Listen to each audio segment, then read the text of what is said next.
you see it. So it kind of is this spiritual warfare in a way. And you see with more technology coming through, people are only going to become more dissociated.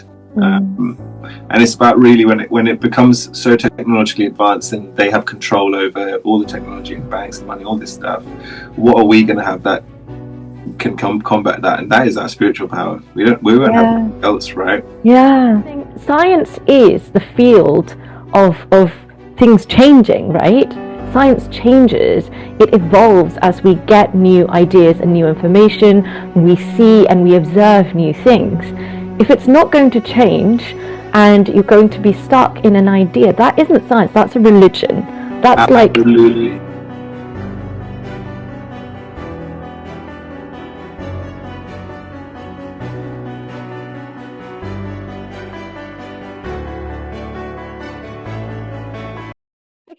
okay, so welcome. This is Tales of Transformation. So basically, on this channel, I am talking to people like yourself who are doing things differently. So, who are shifting the paradigm, who aren't following the status quo, who are looking at wellness from a different lens, who are looking at spirituality from a different lens, who are working with money differently and breaking the money paradigm, who are doing business differently, or who simply came into this world with a different story and who have made something beautiful out of it. Because I think all of us are here to live fully, to be fully expressed, to express the gifts and the blueprint that God put inside of us. And we can only do that if we live with sovereignty, if we take back our authority, if we don't outsource our power to the schooling system or the medical system or any of these systems that are now the structure in which we're boxed into, and that we almost can't make decisions outside of unless we have a huge amount of courage. So a lot of the coaching that I do with women and with men is cultivating that level of courage, that you're like, the whole world is telling me to do X, but my heart is telling me to do Y, and I'm going to stand in that truth and do it. And I believe you are someone who is walking that path. So, yeah, we have Dr. J. Dr. J is my friend, colleague, and he's a biological dentist. Can you tell us a little bit more about you, your bio of like what your aim is to do, what your work is on this planet? Oh, good question. Good question. Um, I guess what I've noticed recently, just in short, my aim is just to make sure my actions, my daily actions, align with my values, right? And to me, that's real success now. Yeah. Success doesn't come financially. I never realized well, I recently realized I'm not really hugely money motivated. Of course, it's important and that's Yeah. what we want and we need. But as long as my heart is sitting in the right place and my actions are abiding to what I believe in, Yeah. and that comes from the smallest of things as well. Like that comes from what you drink in the morning, the first drink you have in the morning. Yeah. That's setting you up for this kind of aura of what you believe. And I think just that's it. My goal is to make sure my actions align with my values and be strong with that. On the other side, look, I'm a biological dentist. It was back in the same place. Yeah. And yeah, I feel super passionate about this whole wellness community.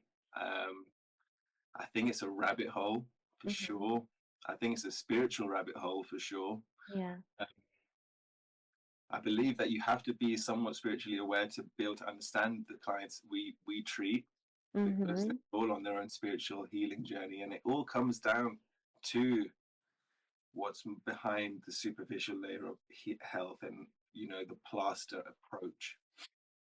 So I think it's just staying online with this and following what comes my way, really. Um, yeah, been through the conventional system too in the hospital, worked in maxillofacial surgery. Um, I guess that was kind of the beginning point as to what made veered me into this path, really, and experiencing kind of the physical manifestations of stress and no sleep and whatnot, and Yeah. healing myself in a natural way. Just made open my eyes to this idea that we can heal naturally. We are divine beings. We are nature, and that's the most compatible thing to us. So, taking this biological dental route, which manifested itself, something I wanted to do for a while. Yeah. Um, just manifested itself within the space of a week, and yeah, here we are. And I'm doing what I believe is the right thing. Yeah. Yeah. Okay, love it. Let's pick up on this point that you made around not feeling money motivated. And I think from there, we could say that acquiring the numbers in the bank account and the cash under your pillow or whatever versus abundance are different things. How would you define that difference? Abundance comes really from a non-monetary value. I feel abundance when I'm around good people, good energies, good conversations. For example, when I was away traveling and we were sitting around, when you sit around fire pits. Fire pits kind of evokes some crazy feeling and conversation with people. And you sit around fire pit, and that's where I felt true abundance around peace with people sitting around a fire pit, talking and talking. That just goes on into in all different avenues. And it was actually at that moment when I thought, okay, this is the feeling of true abundance. I feel really fulfilled here, like being around the people that I get and get me. Financially financially. I don't believe financial abundance. Financial abundance can be a thing, but I don't believe it's what I truly believe in. I think financially, earning money is important to get by, and I think that abundance comes from the idea of knowledge and wisdom, and through wisdom and knowledge comes finance, right? So I'm just trying to lead with knowledge, wisdom, good connections as my form of abundance, and I believe that will lead onto financial gains too. So I don't lead with a financial mindset, I lead with the other mindset. That it's right with me, if that makes sense. Yeah. I love that. And I really wanted to highlight that because I think the general perspective of a dentist is kind of drill, fill, bill.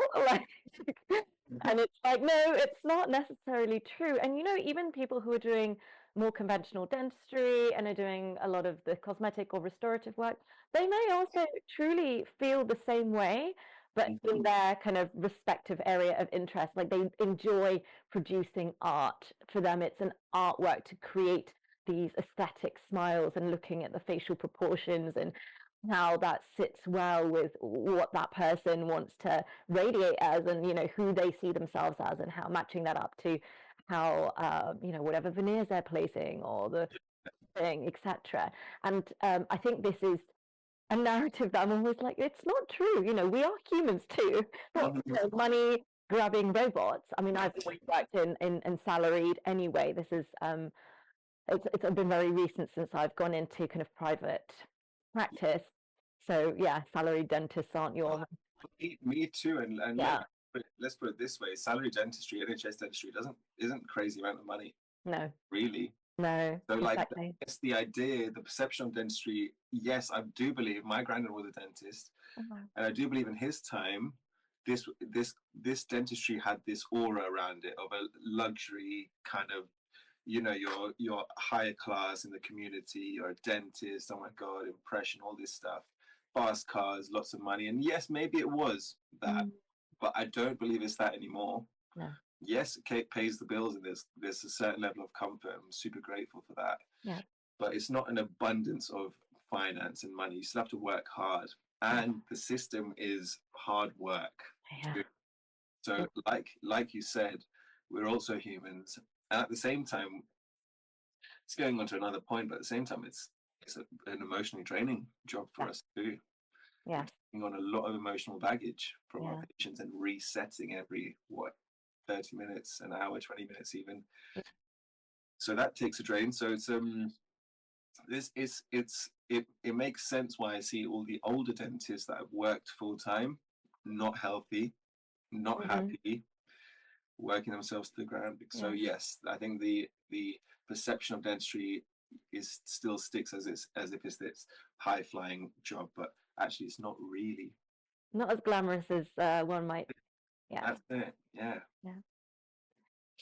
So let's hear your origin story of that transition from conventional dentistry to saying, actually, I think there's more to healing than what we're programmed to believe, and I think I want to be a part of that process for people. Mhm. Well, I can now speak in hindsight, so I can pick up on hindsight points. Yeah, And I believe now it started when I was kind of born in a way, because our Asian background, yeah. we're implemented the ideas of the foods we eat, Hmm. the rituals, the culture of our traditions. Like, for example, having fermented cabbage and whatnot, or fermented jaggery, or not fermented, jaggery, for example, things like this after a meal. There's meaning behind that. It's not just a sweet treat, or it's not just having some achar. Yeah, What's Yeah, it's it's like not a pickled type. Yeah, pickle type thing. yeah. There's actually meaning behind it because it's Hmm. good for digestion, good for your Hmm. gut, and ghee as well, and all of these things. But I didn't believe in when I was young. I was like, oh, I Interesting. don't want to eat this food, don't enjoy this food. Um, but that was when it was really when I went abroad to Asia, and I kind of did it. Kind of kicked off firstly when I did 10-day silent meditation retreat in South Africa as well. Okay. Yeah. I started in Asia, went to South Africa, and on day 4, I just had this crazy out body experience. Hmm. It's a 2-hour meditation, and I just felt, I don't know, can't be put into words. Like Yeah. this surge of energy, Hmm. um, release of emotions after it. I felt like, there's usually flies that go and sit on your face, and usually you're trying to hit Yeah. them off. But I just felt like one with these beings, sitting on my face, and I felt connected to the land and the greenery, and the nature was so vibrant.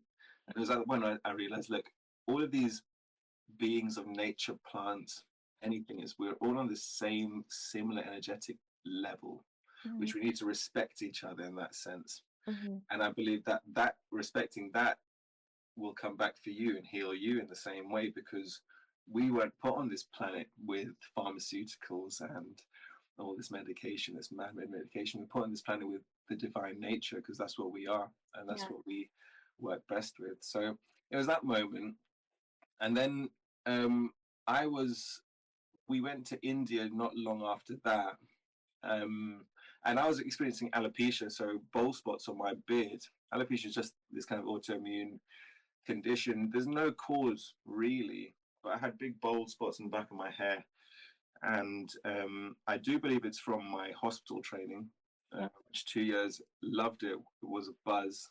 The environment's great, but it's not sustainable. No. Lack of sleep, night shifts, Hmm. 12-hour night shifts, so your circadian rhythm's all off, your nutrition falls as a result. You're not seeing any sunlight for a whole winter times. You're going into work when it's dark and leaving when it's dark. Yeah. You're on your feet all the time, and my body really, I didn't feel the stress, but my body showed it was internally stressed. And when I went to India, I was prescribed, firstly I went to the GP and I was prescribed corticosteroid cream, and I was like, Mm. not really a fan of wanting to use this on my skin. Mm. Yes, it's safe, whatnot, you can say that, but Yeah. it's kind of nuking to your system, these steroid creams. And when I went to India, I did an Ayurvedic Panchakarma, Hmm. which Ayurveda is, as you know, is that ancient Indian medicine, Hmm. uh, which is aimed at purifying the system, Yeah. purifying the gut. They said that the gut health is the second brain. The gut is the second brain. What are you seeing everywhere trending right now in the West? Yeah. Gut health. And Yeah. they think that thousands of years Yeah. ago, from a spiritual basis, not from a science basis, from a spiritual basis, that even with the meridians too. Yeah. Um, Anyways, yeah, did this cleansing, ate really good foods, Yeah. had sunlight, lived Hmm. a good quality of life, and lo and behold, they say hair doesn't grow back, or it grows back in 6 months plus. My hair grew back in 3 months, Yeah. and that's using the oils as well, the hair oils, and all of these things, all from a natural origin. So that was the kind of the point where I was actually considering, okay, I'm going to do an Ayurvedic course, and I Hmm. want to try and converge this with my dentistry. Hmm. I didn't end up doing the Ayurvedic course, but that's kind of the watering of the seeds, where I realized, okay, we can heal ourselves Yeah. naturally. Hmm. Which might require a little bit more work. Um, but it can happen, and I want to try and merge this side of healing with my dental profession. That's what brought me to becoming a biological dentist, really. Yeah. Very interesting because, I mean, obviously we're from a similar part of the world, South Asia, and there's many cultural similarities. And, you know, when people, I think I've said this to you before, that when people ask me when I woke up, I say, I don't think I ever went to sleep. I've always been very connected. I never rejected my culture. And it's really interesting now with everything I'm learning around quantum circadian health principles and mitochondrial health, that if you were and just stated in your ancestral light environment, you have a better blueprint for lifelong health than if you were gestated in a light environment that is foreign to you. So I always find this quite funny now because my lifestyle is pretty good considering we live these crazy hectic lives and we're driving up and down the country and doing, you know, 8-hour days of looking in people's mouths and etc.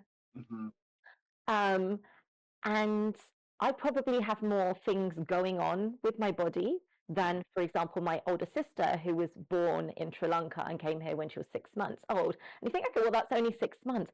But I'm like, what about the whole pregnancy period where my mum was not working? She was looked after by her mum, my grandmother, and her aunts. Probably didn't have to do anything, cooked for, just literally no work at all, versus being in a very, what my mum was in was a very toxic relationship at the time where I was gestated, huge amounts of stress, financial, environmental, trying to work, because I didn't realize this, but my mom was actually working while she was pregnant with me, because on my birthday, I recently last month, she said, oh gosh, when I was pregnant, she was working in an old people's home, she'd get really hungry, you know, she was pregnant, and the chef in the old people's home would like put a little bit of food aside for her.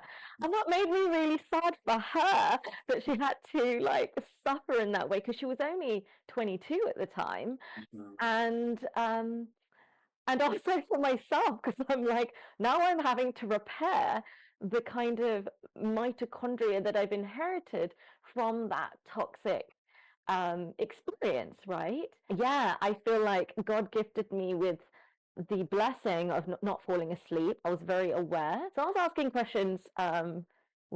As my mom says, I've always asked a lot of questions. Probably why I do this. I want to know the answers. I think that's interesting that you can wake up later and still join people who woke up or didn't fall asleep earlier, right? It's not a race. There's actually no destination. It's, in my view and my personal journey, it's a path where it's like, how tightly or how beautifully can I lock hands with God and walk this path with the divine, and listening to what I'm being guided to in each moment. And essentially that's what I'm hearing you say. And that awakening process happened later through losing your hair. Yeah. Definitely. Yeah, I mean, I would say it did happen later. And like you said, you're absolutely right. We're all on different paths, but to a similar goal, you know, becoming to our inner being, in which our inner being is the divine, you can say, right? Well, it is, but yeah, I found my path that led me on this journey a bit later in life, which I actually believe was absolute right. You know, it was the absolute right timing for me. My mind is able to understand this. I was always, like yourself, I've always been a questioner. I've always been a conspiracy theorist. I've always thought, you know, read between the lines and not accepted what I was given. But in terms of being awake to this other reality and feeling the conviction to believe it, not like a willpower type thing, or kind of thinking, oh, maybe it's true conviction. And it's this switch, right? And once this switch turns, well, you might not, this switch was always on for you, but for me, once the switch turns, there's no turning it off, right? There's no going back. Yes, you have to maintain this level in different environments, and I guess that's keeping your internal center strong, your peace center, and finding peace in any environment. So when I'm in India, I feel like, wow, I Yeah. feel connected, and I Yeah. feel like it's easy, and I feel like my mindset's right. The vibrations on that land are just so strong. And then I come back here, which you can say is slightly soulless, less Mm-hmm. community, less, Mm-hmm. less, less, everything, and you feel that change of energy on the land you're on. So it's about for me, it's about maintaining what I felt in India through spiritual practices and daily practices in a different environment. But yeah, no, definitely came at a later time, and yeah, absolutely the right time for Yes. me. Yeah. You know, Yeah. so Yeah. yeah, there's no switching off though. It's a rabbit hole, absolutely a rabbit hole. Yeah. Yeah. Yeah. Well, it'd be awful if you didn't. Right. And I went through the process,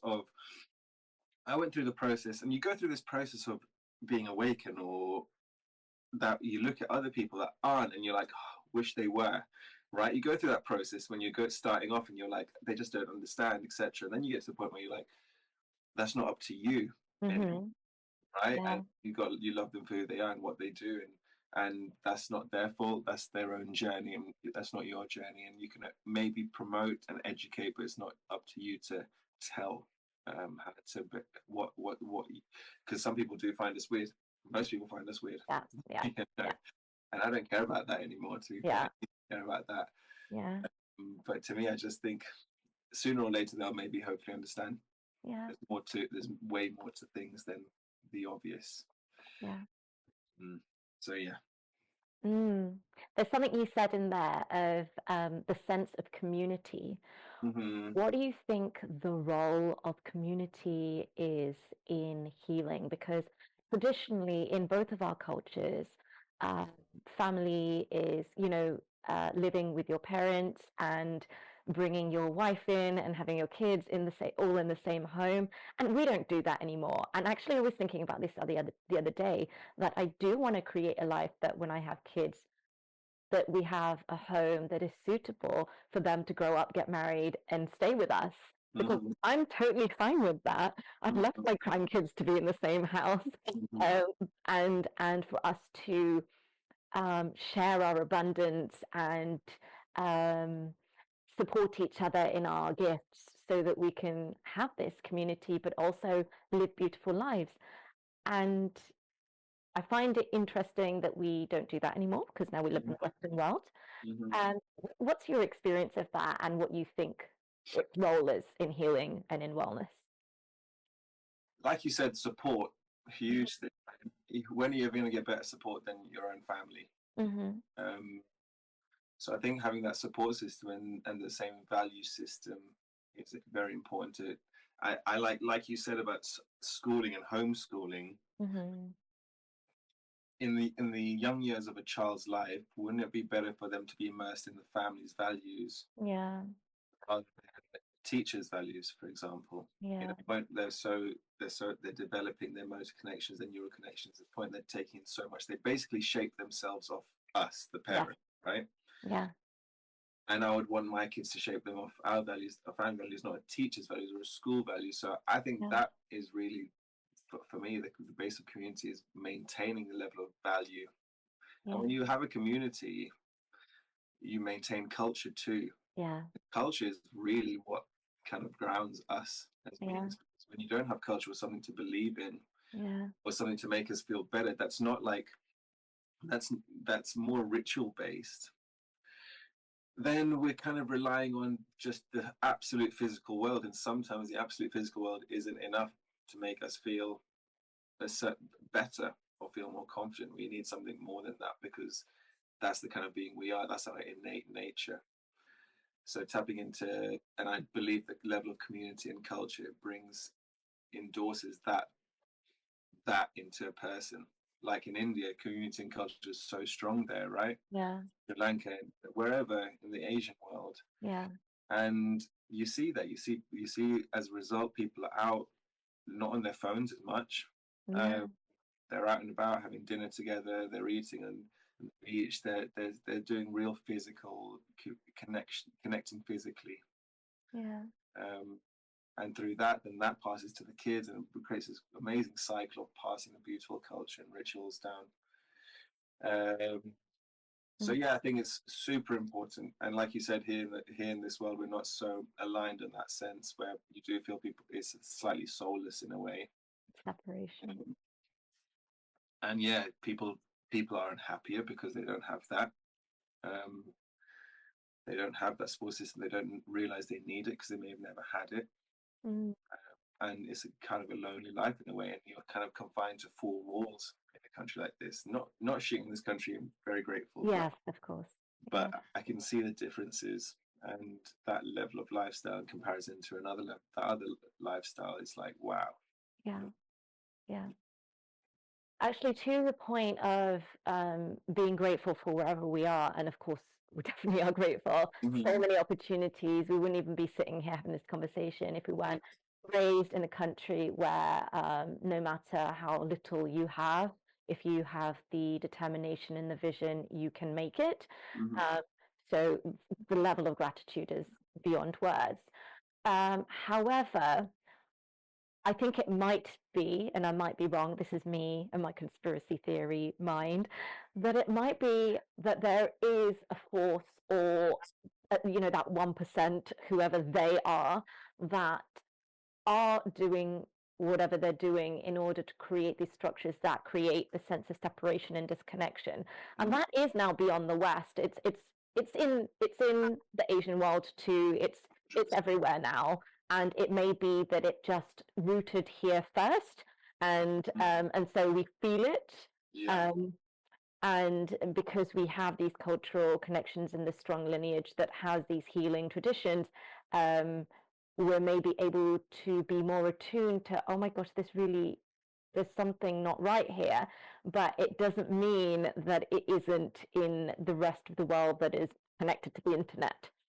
You're right, absolutely. I think to that point, um, I think because Indian Asia is very spiritual land, right? And Yeah.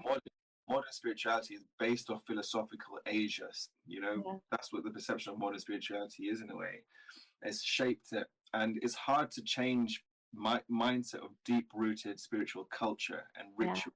Yeah. Who believe in the divine, who believe in God, whereas you say they want you to kind of dissociate from that and not be your inner person, not strengthen your inner person.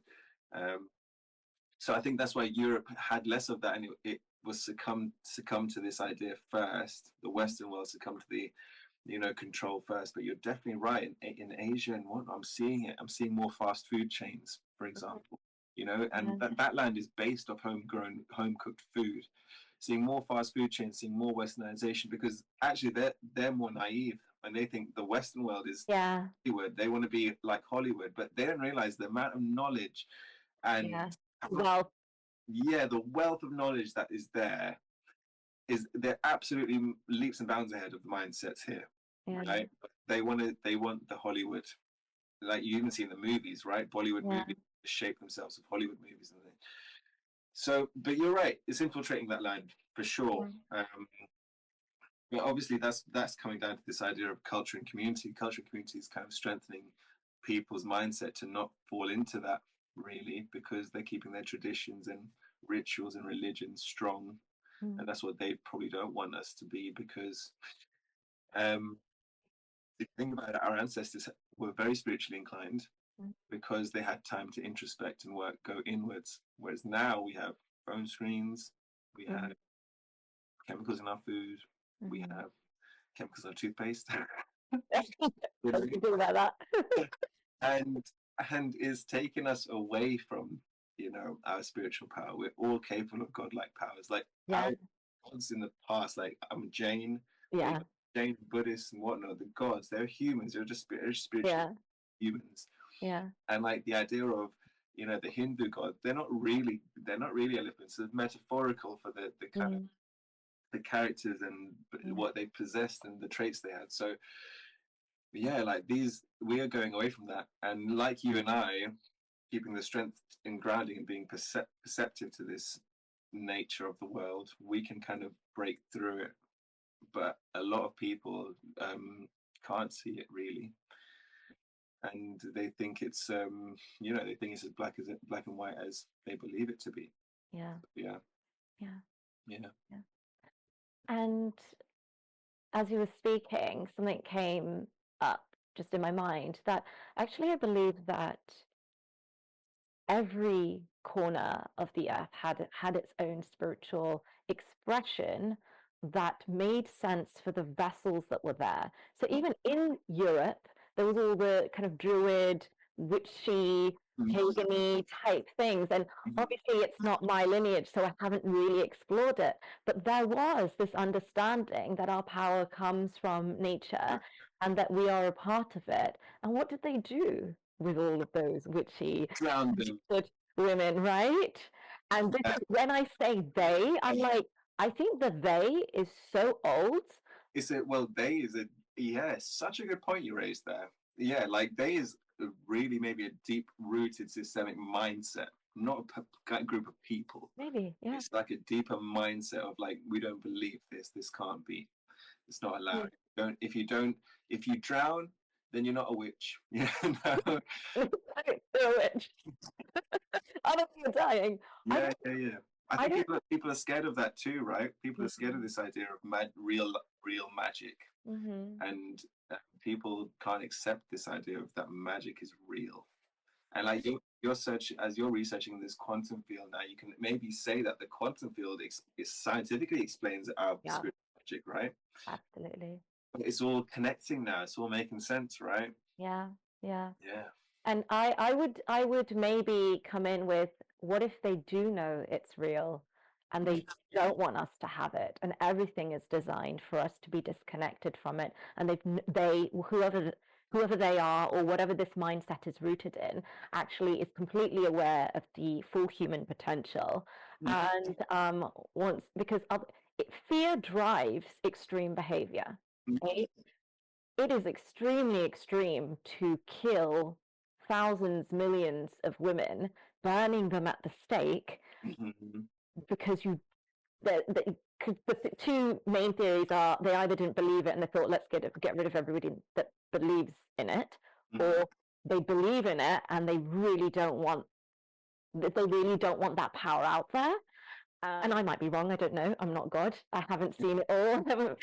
I have no idea, but in my heart, that is what I believe. And it's really sad to have that belief, because it means there is something or someone out there that is in opposition to our connection, to our sense of community, to us fully expressing, to our joy, to us living in alignment, to us having children in loving relationships, to us eating beautiful foods that we can see grow, to us being under the sun and having time to enjoy these bodies and see what we're capable of. It's a sad belief or perspective that I hold, that somebody or something is doing this deliberately and has been for a very long time. Do you really believe that? I mean, very, very reasonable to believe that. Yeah. And you see it. It kind of is this spiritual warfare in a way. And you see with more technology coming through, people are only going to become more dissociated. And it's about really when it becomes so technologically advanced and they have control over all the technology and banks and money, all this stuff. What are we going to have that can combat that? And that is our spiritual power. We won't have anything else, right? Yeah. So I think strengthening that is really what they don't want and what we need to do. Yeah. Because that's the secret key. And look, you know it because you feel it and you experience it yourself. But there's no smoke without fire. Everything in our history of culture, religion, tradition, all alluding to the same thing. Yeah. Prana, this energy you can control, manifest. We're able, the chakra system, all of it. It's all that Chinese say it, the Koreans say it, Japanese, Indians, Tamils, Sri Lankans, all the same ethos. Yeah. Right. Yeah. There's got to be something to it. Yeah. Right. There's something way more to it. Yeah. So yeah, it's like you either like I said though, it's convictional, and you can't do it like mechanically. You can't be Mhm. a mechanical ritualist, because if you don't truly believe, you don't truly manifest. You don't truly get what you desire. You don't truly, reap the rewards of this world. But once you have that true conviction of it, the internal switch, then you start to see the world differently, and then you start Yeah. to manifest what you want to manifest, and then you start to believe, okay, there's more to it than what I'm being told online, this and that. I think in this day and age, if you're not a questioner or a seeker or a conspiracy theorist, then you're just crazy. You got to be questioning the world. Yeah. Yeah. And it's interesting as well. On the last point, You're seeing a huge trend and transitional moment in the world now. You're seeing it with the presidential elections. You're seeing how the whole idea between the American presidential elections, this idea of they and the control and free speech and all of this, like people are alluding and waking up to this idea that there's higher up control and bringing more religion back to the country, all of this stuff. So, and same with wellness, people are really attuning to their natural healing and holistic healing, and not not believing in the conventional system, the plaster approach anymore. And we see it every day at work, and I'm seeing it online. I'm seeing this large awakening throughout the world, and people are becoming more aware of this, which is great to see. To be fair. Yeah. And so maybe even all of these things that we perceive as these dire, catastrophic, tragic things, or these processes where our control or our sovereignty is being taken away from us, are actually mechanisms or self-healing mechanisms of Earth and cosmos, actually bringing all the infection, the debris to the surface so that we can self-heal and wake up. Maybe that is the healing You process. you literally said it word for word. Basically, Vipassana Mhm. is about meditating and being neutrally observant to body sensations. And when you Mhm. feel a pain come to the surface, that's kind of a trauma. So they say it's called a sankhara. It's a Mhm. trauma that's been released from the surface. That's exactly what you said. Mhm. It's this infection, that this trauma, whatnot, that's coming to the surface and being released in a way, in a worldly way. So yeah, you absolutely. I Yeah. think we're talking about that on a meditative, self-cellular level, and we can extrapolate that to a worldly level. Yeah. And you're right, like it's a cycle, right? Things need to get somewhat bad for people to understand, and people need to go through certain not unfortunate experiences to really awaken and change their life and whatnot. So you need this transitional state which people go down before going upwards, and I think we might be on a downward path at the moment, but I think it'll only hit a peak. It'll only start going upwards. Yeah. But I think we're going to be the guys that are the pockets of people living in the mountains of nature, whilst the world is all robotic. And you know, Yeah. I asked, I look. So irony of it is, I asked ChatGPT this same, and ChatGPT said, the likelihood that AI becomes sentient and merges with quantum computing and whatnot, very likely. And the Mm. idea that, there's going to be pockets of humans that want to maintain their nature, like the hippies of the world, the us's of the world, that are living in pockets in the mountains where there's the last bit of nature left, whilst the world is all technological and, we dissociated, and people are like locked into screens and have chips in their brains, so they're connected to a data system and a computer system. It's all controlled. You know, I did ask ChatGPT that we're going to be people, I believe, going to be in the pockets of nature in the mountains. Yeah. Yeah. And I just had this like little image with like loads of sheep, like just living life with my sheep. Yeah, that's pretty nice to be fair, doesn't it? Yeah. Yeah. How do you think we can apply this concept? But I mean, I heard recently, I was watching, I can't even remember his name, but a random uncle basically on YouTube talking about Ayurveda. And he said, I is the beginning of illness and we is the beginning of wellness. And how do you think we can apply kind of the wisdom of our elders to our everyday clinical practice?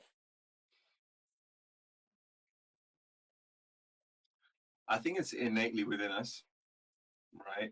Because we've grown up with our uncles and aunties Mm-hmm. and our mothers and fathers and parents and brothers and sisters, whatnot. So we've grown up with that mindset. So I think it's innately in us. Um, I don't know. I think we kind of forge our own path in that sense. I think things.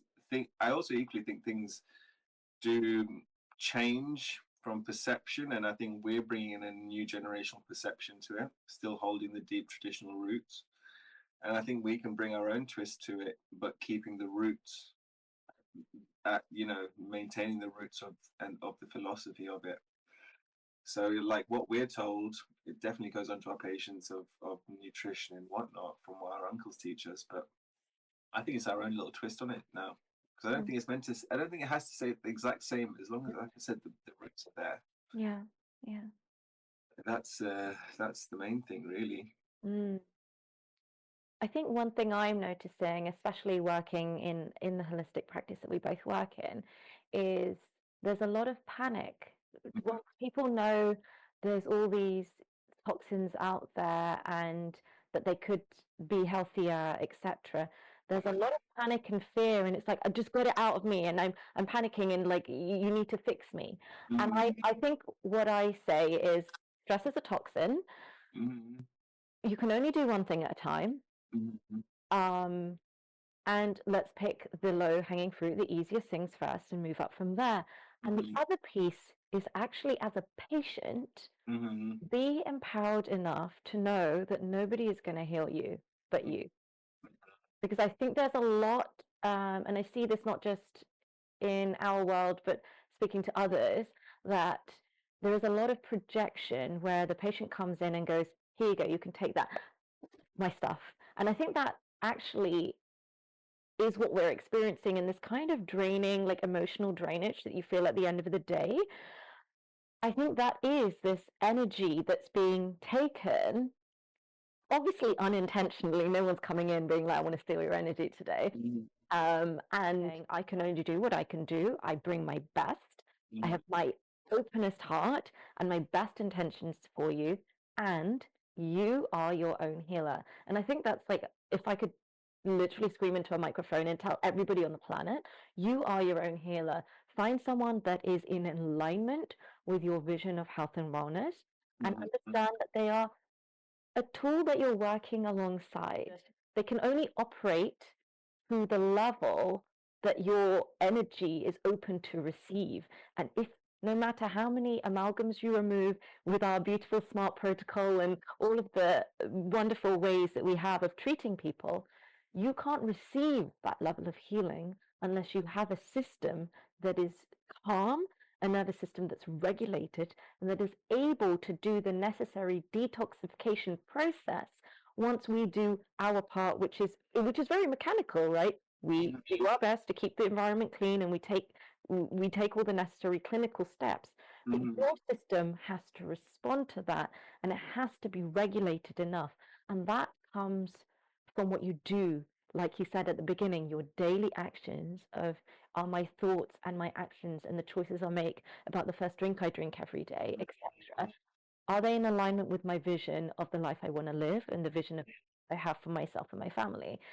Um, yeah. Yeah. I have a family member who's not so well went through his surgery as well now, but it's a similar thing because he was kind of immersed into this conventional system of he's a pharmacist himself, but immersed in this conventional system where, but now he is fed through the stomach, right? Okay. And that's going to improve.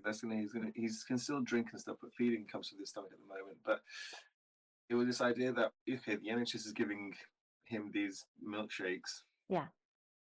Really and truly, the dietitians indoctrinated into this system of just do it because this is the status quo. It's all I know. Just keep drinking these milkshakes. But you look at the milkshakes. I mean, there's no real nutrition in these things. It's just a cheap byproduct of the NHS to get you going. And don't get me wrong, it has its place and it's great and it was amazing. But there's a time, he was under the impression of just believing everything he's told, which is not his fault.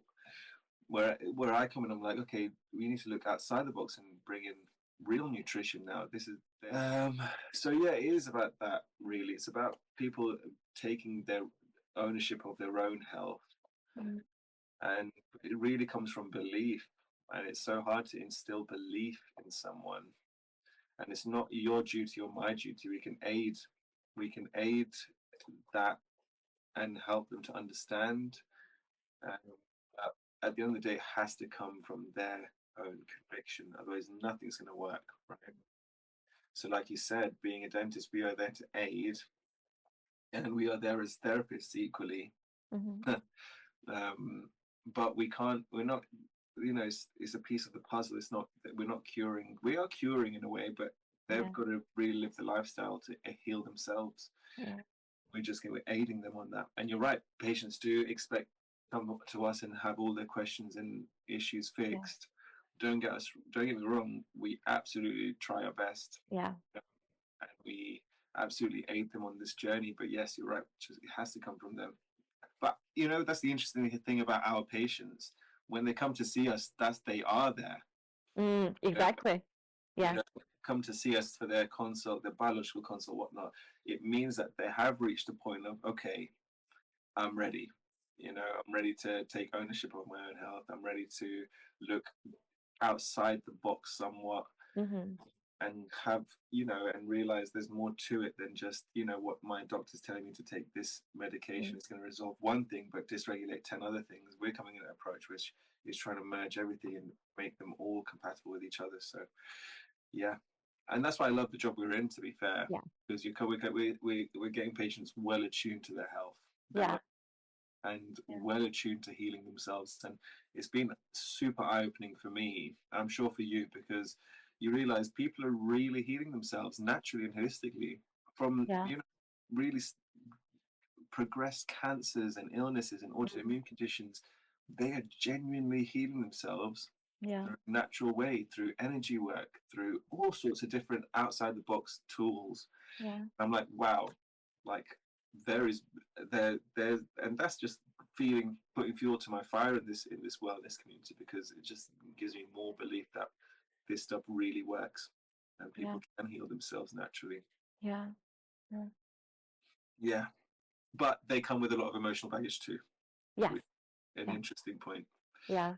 because we are dentists, we're not therapists, but we take on the role as therapists, and I'm happy for that. I don't mind that at all. Mhm. But my God, like it's a lot of emotional energy we're taking on and then resetting every Yeah. every patient. And that's at that time at home, when we're on our way home, I do feel that emotional drainage for sure. Um, so yeah, we are a vessel of all sorts of these patients, Yeah. the clients, you could say. We are a vessel of all sorts, and I take that role on. But yeah, we are. Um, we can't fix everything, essentially. Yeah. We can't. Earlier, you spoke about toxins and poisons in our food and in our air and in our toothpaste. Mhm. What are you, team fluoride or team hydroxyapatite? You know exactly what I am. I Right? know, but the audience needs to know. For our viewers, Yeah. I am hydroxyapatite. Okay. Yes. Yeah.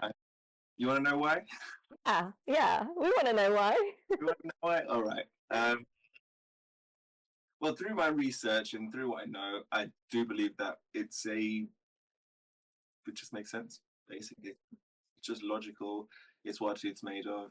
It's Yeah. not a foreign toxin. Fluoride is a toxin. Fluoride is linked to thyroid issues. Yeah. Fluoride is linked to endocrine issues, thyroid, blah, blah. You know, all sorts, cognitive issues for Yeah. kids. It's all linked. And in my opinion, I think, why add an extra toxin like that into your oral hygiene routine, in which they will say that it's in a safe dose under threshold. But what I will say is that dose compounds, Yeah. fluoride attaches to your bone and becomes forever in your body.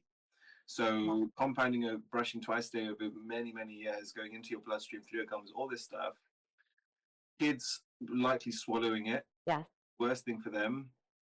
I think, okay, in a one dose toothpaste, it's safe, sure, but they're not explaining the idea that compounding over years of using it is building up in your system. They have found calcification of your pineal gland. They have, that's true. We can go down the whole spiritual path. Yeah. They have found it in your bones, it attaches to your bones. You can't remove it. It becomes toxic. Your body's now in a toxic state. It does replace iodine in your thyroid, so it mimics iodine. It causes endocrine dysfunction. These are all proven. Yeah. This is all science-based, evidence-based. Why would I use that when hydroxyapatite is what your tooth is made of? Yes, there's not as much research, fair enough, but for now, it makes sense. It's logical. It's what your tooth's made of. There's no toxicity concerns, and it's just as good as fluoride preventing or remineralizing your teeth, and better at remineralizing. So sensitivity is better. I don't get me wrong. Okay, you can use, if you're going to use hydroxyapatite, we also can implement a diet approach, nutrition approach. All of this, not just one. It's not fluoride toothpaste or hydroxyapatite toothpaste isn't going to resolve your issues. It comes deep, and that's where we come in as holistic dentists. Yeah, hydroxyapatite is just a no-brainer to me. Yeah. What about you?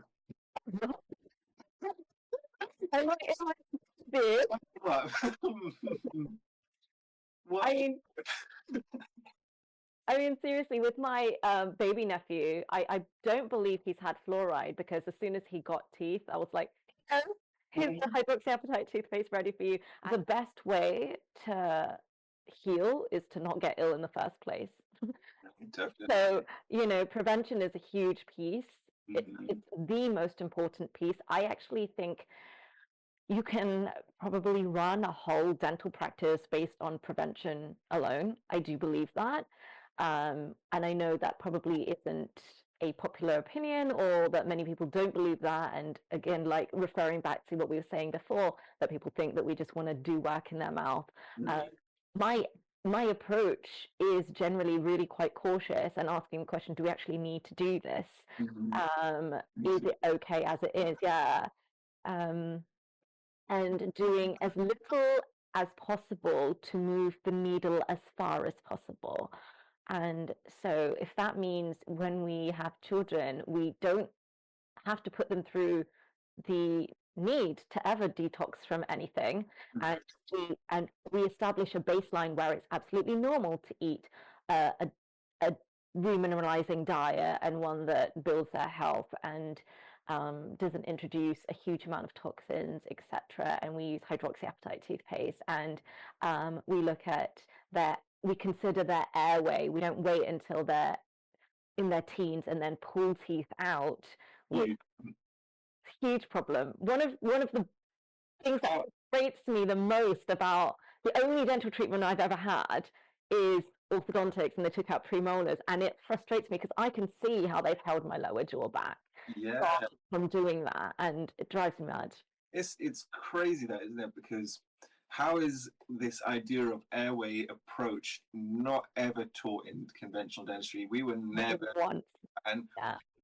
we're not never taught about the power of the tongue positioning, and how important that is to airway. And like, airway is life. Air oxygen is and if you're not breathing right, everything's falling, you know, everything's breaking down. If you're not sleeping, if you're not breathing right, it all comes from here. And this part here is the main access to your body, right? It's connected to your gut. How are we not exposed to this kind of information? Because how often are we seeing all the dots linking up when we're assessing, you know, airway, clenching, grinding? You know, it's not oral hygiene things, because you're constantly just knocking the teeth, clenching them.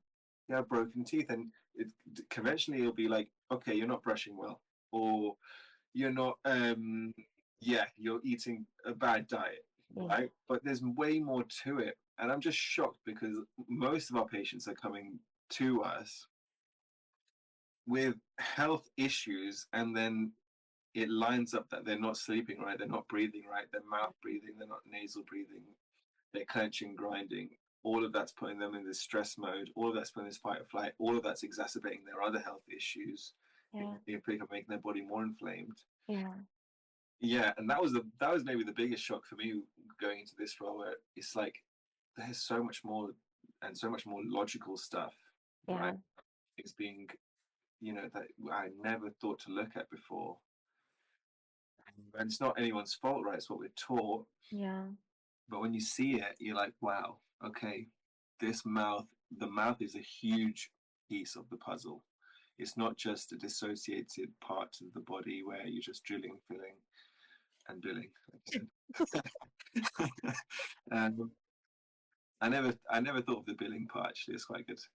I heard that from a professor at uni. It's true. It's so true. Yeah, so much more to it. This biological field is crazy, and I love it because, yeah, it makes so much sense. It just makes so much sense in a dental setting, in a dental world, that airway is a major piece. It's everything really, and that's just not assessed properly. Yeah. Conviction. And not just for the amount of oxygen. I mean, I spoke to Dr. Tasha Terzo, who Mm-hmm. teaches the ALF approach. Mm-hmm. And something I asked was, tell me the influence of, the mother on the development of a baby's jaw. And she said, I think it starts in gestation and the oxygen environment of the mother, therefore the oxygen environment of the child. If the child isn't getting enough oxygen, and as a protective mechanism, maybe they're being born with these rheumatic jaws, Mm-hmm. etc. And are there studies on this? I don't know. Probably not enough for to say that we have enough of an evidence base. But when someone explains it like that, you're like, that actually makes sense. And Yeah. you don't get an evidence base unless you come up with a different idea. And what terrifies me sometimes, because I still work in conventional practice, not a practice, but in a salaried occupational health kind of environment. Mm-hmm. What worries me is that I'm very vocal about the perspective I hold on health and all of those things. And one of my colleagues, whenever I say anything, will say, well, the evidence base is that's not true. Mm-hmm. But if nobody asks the question, nobody will do the necessary steps to acquire that evidence base. And actually, if science is the field of things changing, right?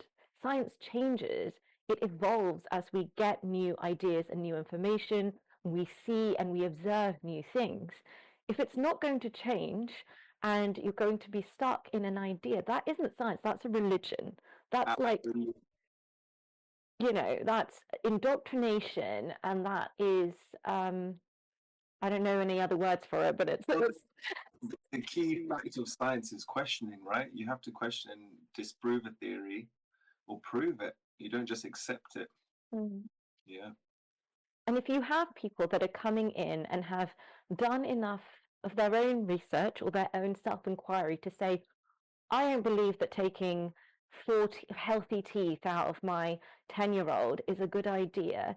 Do you have another approach? And there is someone out there that feels the same way, that's able to deliver that care. I think that's okay. Yeah. I Absolutely. don't know why anybody else has a problem with it. I don't know. I don't know why people have a problem with it, because it's so logical. It's not like it's you're so right. So weird how what we do is perceived as this, like, the witches basically, you Yeah. know um, because it makes so much logical sense. Hmm. If there's no need to extract your teeth, and you can expand and keep your Hmm. teeth and make your mouth bigger, why would you do that? Why would you not do that rather than taking your teeth out to make space and making your jaw smaller? I know. It makes so much sense. But like, I don't know why. I do believe it's this indoctrination of the system, and people are afraid of breaking the status quo, and we are kind of breaking that status quo Yeah. in a way with what we're implementing. But to your point again, or to this point, is not like we're doing woo woo stuff. It's No. very logical, Yeah.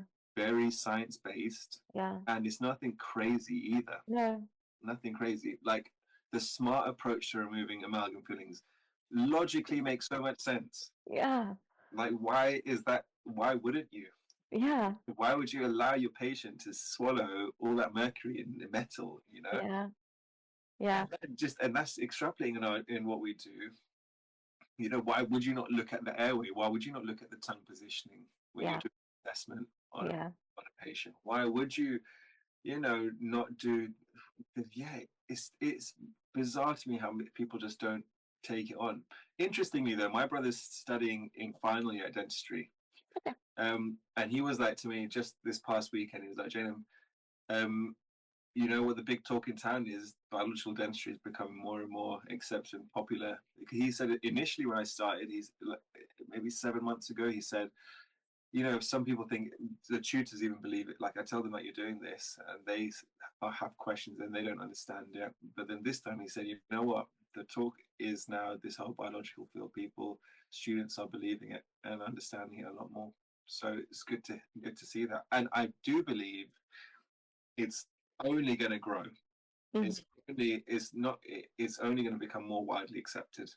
Hmm. There's no doubt it can't not be widely accepted. It's just such a logical way of healing and treating a person Yeah. mentally or a Yeah. dental approach. So, just for the audience who may not be aware of what the SMART approach is, so the SMART approach is a particular protocol we use to remove metal fillings. So, that's where we use a rubber dam. So, we use a sheet that isolates the tooth that's got the metal filling in. We use a big little extraction type fan situation. And what's really interesting, so that goes on the outside, so it's a big machine.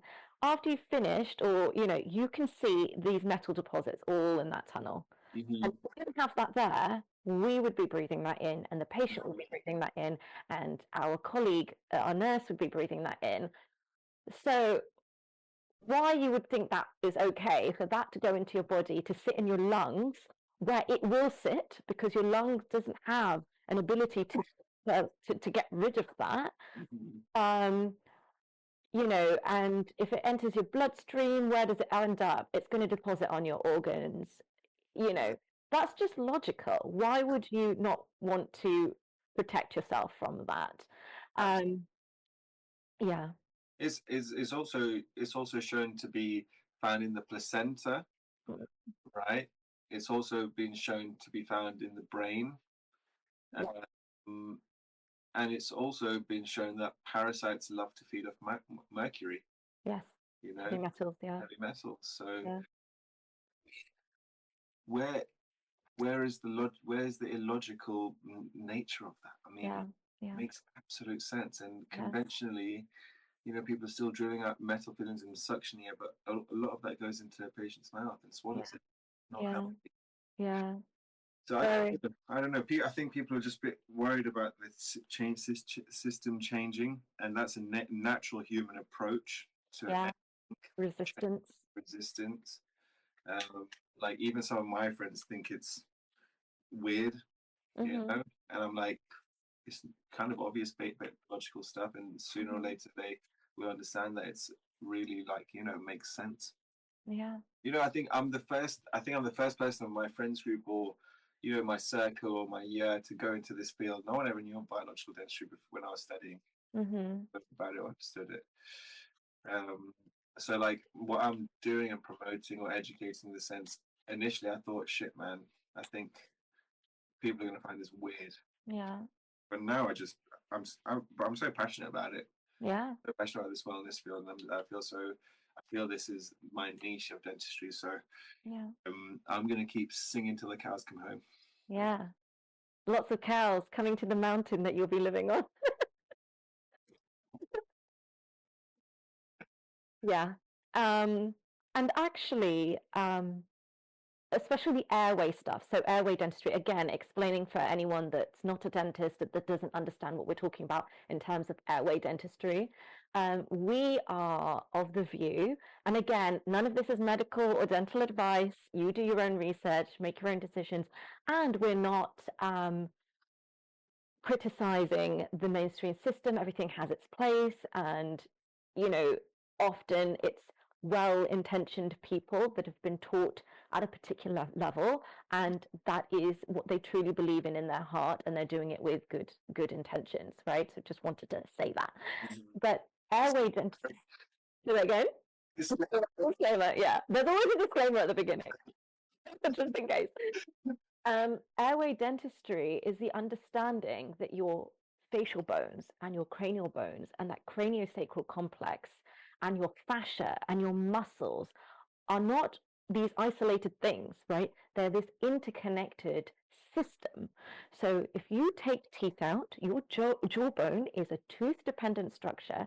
You will get resorption or a lack of growth of that. You can see it on my face, right? My jaw should be different. They took out my two premolars, didn't take out two lower premolars, so they don't even match. It's the thing that makes sense. Mm-hmm. And it's held my lower jaw back. So I should have a wider jaw, etc. And I understand the etiological factors, the factors that contributed towards maybe having that crowding and having my canines up here. But what should have been done is putting an appliance on my palate, so on the top of my mouth, to trigger and allow it to grow to its potential. Now, even within this holistic field, I do think we need to keep questioning ourselves because there are appliances that force our palatal growth, and we have these arbitrary numbers. 5 millimeter, let's increase it by 3 millimeter, let's turn it one screw every whatever, right? I am personally not a huge fan of that. Mm-hmm. I think there is the ALF, because I've been speaking to Dr. Tasha Terzo, and I also spoke to Dr. Jalal Khan, who I think is incredible, a Pakistani Australian dentist who uses the ALF. And they don't describe it as palatal expansion. They're like, it's development. We trigger the natural ability or for your palate, the intelligence of the body to know how much expansion is enough. Mm-hmm. If you overexpand, something's going to have to compensate, Yeah. right? Because your facial bones are connected to your cranial bones, which are connected to your craniosacral, that whole system. And so I'm not a huge fan of like turning screws and just keep going. And then we create these spaces and then we're doing composite bonding to close. I'm personally not a fan of that. Mm-hmm. And that is mainstream in the holistic Mm-hmm. dental space. So Mm-hmm. even within our field, we cannot get too convinced that we've figured it all out. We've discovered the gold, right? Yeah. We still have to question ourselves because at first I was like, oh, all these homeoblock or whatever, these platelets, amazing and brilliant, makes sense. And then I looked into it and I was like, but how do you know when to stop? Because surely 3 millimeters on me isn't the same as 3 millimeters on you. So how do we know? And then when I spoke to Dr. Jalal Khan and Dr. Tasha Terzo, and they were describing that, yeah, it's we can't come up with these numbers from a textbook or from a course or from the patient that it worked on last time and expect it to work on Raji. Like the same thing on Raji isn't going to work on Jay. And so um, having that ability to say, this is what I believe right now, and not just believe because you're a whack and you've picked like an idea out of the sky, but like, this is what I've seen to be true. There's enough information here to support the idea that this could be true, and you've got a patient that believes it's true. Say, hey, can we work? And I guess this community piece comes here, comes into play. Should we work together and maybe take a one step at a time approach to see if this works for you? But I think there's a lot of fear around that because we live in a very litigation kind of world. And I think that piece needs to go away, really, so that we can work with our patients and not take on the whole responsibility of figuring it all out. And also not just putting it all on them. We say, we're a team. We've got this data here. We've got this data here. We understand that this could be how it works. How about we try this one small step and see what happens? And know that you're on the same team. Yes. And I think that's a cultural change. Yeah. Yeah. I guess that's kind of going back to our ethos of how we treat a patient is patient's autonomy, right? We give them all the, like you said, all the options and the information that we know. Yeah. Them to make that decision. Yeah. And that means also the risks as well, right? And some might not work. So yeah, I think it really comes down to allowing that patient their own decision, and then it falls onto them they're taking ownership of their own health. But yeah, I agree. I think we got to constantly keep pushing the frontier, right? And seeing what is new and what works. I do think that actually we are doing that. We are, and I think this biological field is an emerging field where actually it's emerging. It's been around for a long time, but now it's emerging. Yeah. And I think people are doing more research into things, and that we are finding better ways for workflow, and we are figuring out what works best for patients. And we're trying not to go by an arbitrary number we've plucked out from the sky and go by base stuff. And that will only become stronger in time, I guess. Yeah. But you're right. I think the ALF system is excellent, an excellent system. I also think, though, with the homeoblock stuff, with regular appointments, your dentist is able to see, okay, this is enough. Yeah. So it is kind of resolving that issue, because I think there's like monthly appointments with homeoblock, and with a professional like us, we can see, okay, expansion is enough here now. We'll stop the homeoblock. Yeah. Yeah. And I think with something like that, I think it's really important to actually be simultaneously working with a craniosacral osteopath, because we can see and say that's enough or that's too much. But what if the that's enough point was sooner and we couldn't see it? But if you're regularly working with someone who can feel how your cranial bones are responding and how your body is responding, then that's going to give us a better idea of what's happening beyond sight. That's excellent. Yeah, I agree with that. Because, craniofacial torsion, hard to really assess, right? Just through the mouth, because it's all your brainstem, all sorts, all down to the bottom.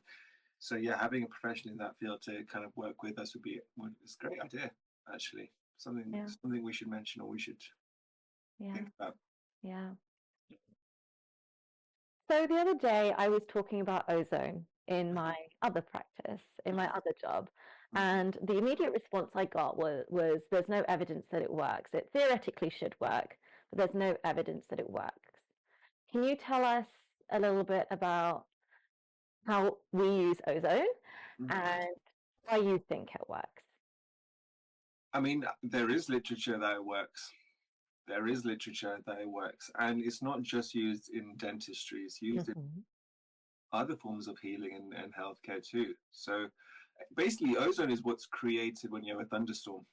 So it's a free oxygen molecule, and basically it's a natural antimicrobial, natural anti-inflammatory. So we use it as gas and water post, say, for example, in a surgical site, just to clear the site of any microbes, any harmful microbes, and induce, an anti-inflammatory healing from the gums and the blood vessels around the area. So actually, ozone is really non-invasive.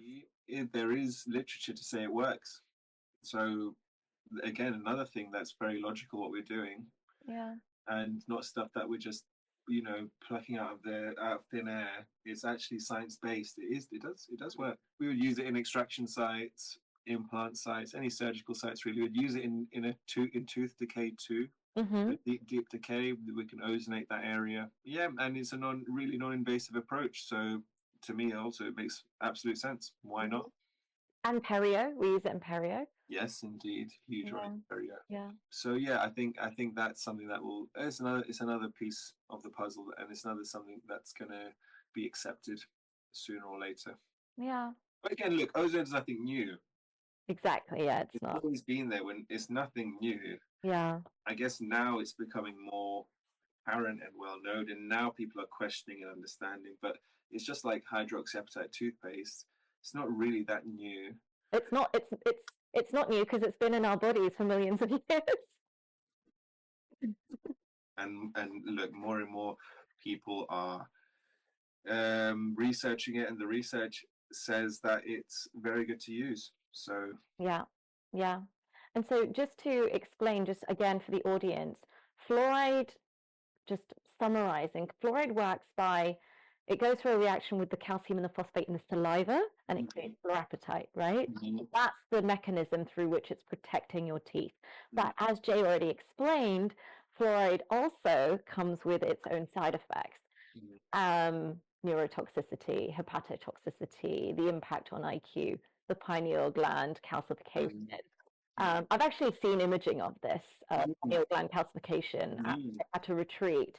hydroxyapatite is something that occurs naturally in our enamel and in our bones, and works by actually just filling in. It goes in and it forms a part of the structure, so Mm-hmm.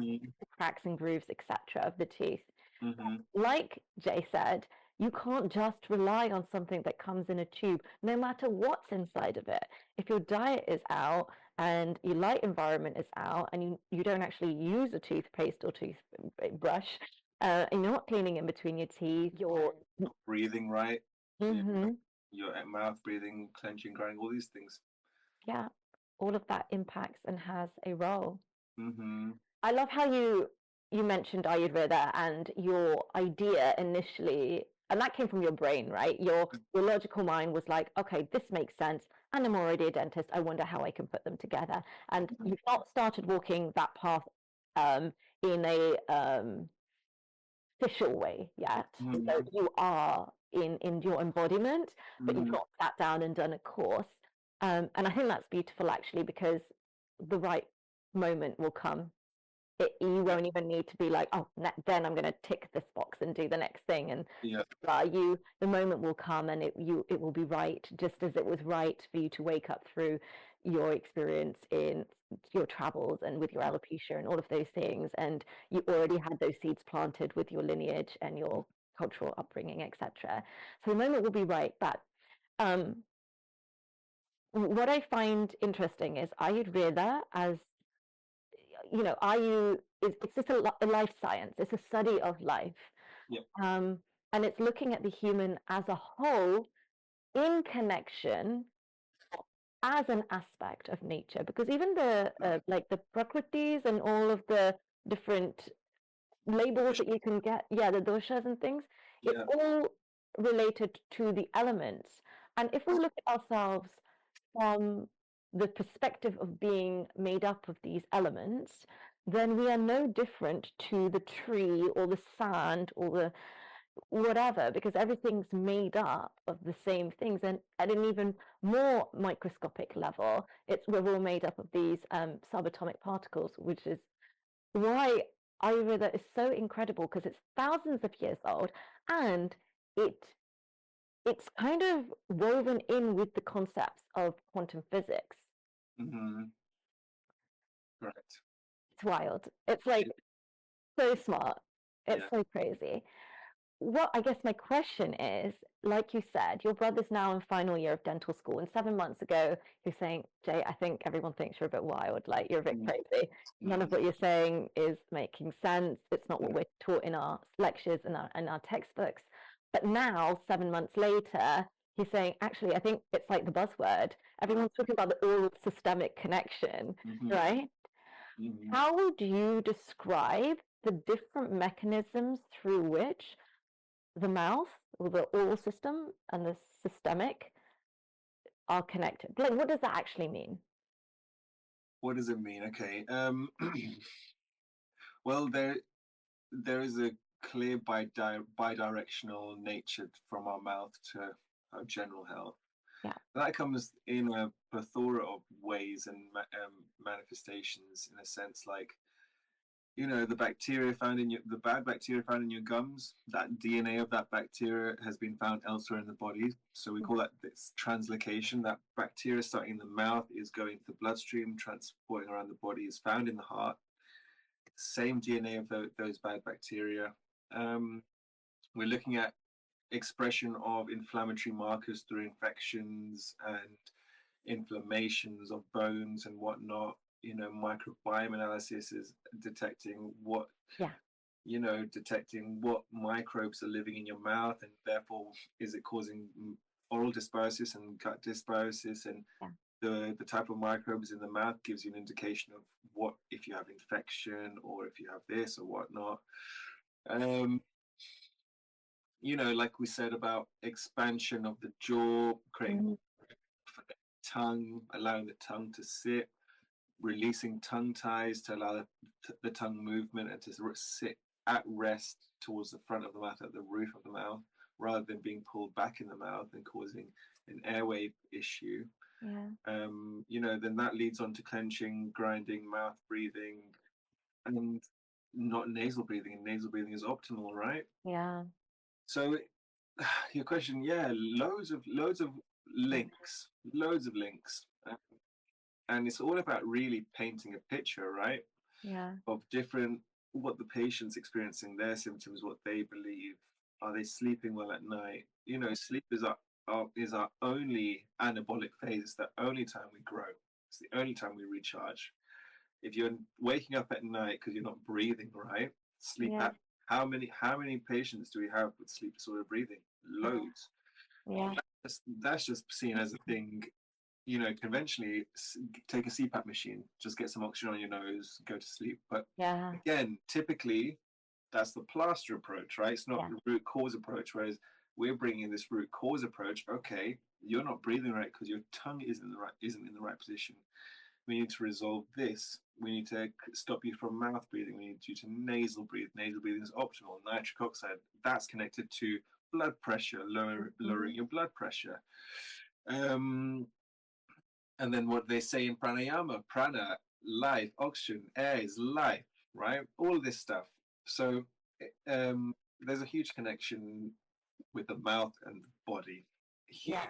And that's just the tip of the iceberg, what I've just mentioned. There's loads more there. Absolutely. Um, and yeah, it's now really, I think it's becoming more apparent to people because you're seeing more podcasts of functional dentists on big podcasts now Yeah. talking about microbiome. You're seeing people, famous scientists and podcasters, you know, mentioning, okay, oral health is really important, you know, it's connected to the system and it's connected to your general health. And yeah, I think people are understanding this idea now. And I think, yeah, I think it's clear that the mouth is really connected. And it's a great moment to identify what's going on in the mouth, and you can identify what's going on in the body. For example, patient had really severe gum disease, but she had clean teeth. She always looked after her teeth, but her gum disease was so severe. I asked her to go and check her HbA1c, Mm. right?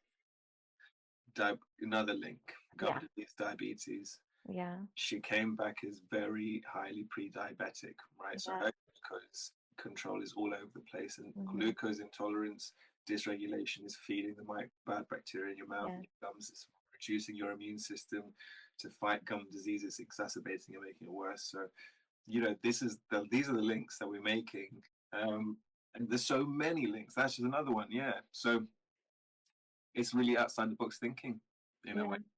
Yeah. And look at that, right? That's if that doesn't provide you with some form of passion, rather than looking at a tooth and seeing some decay and drilling it, feeling it, or saying, okay, you're eating too much sugar, go and brush better.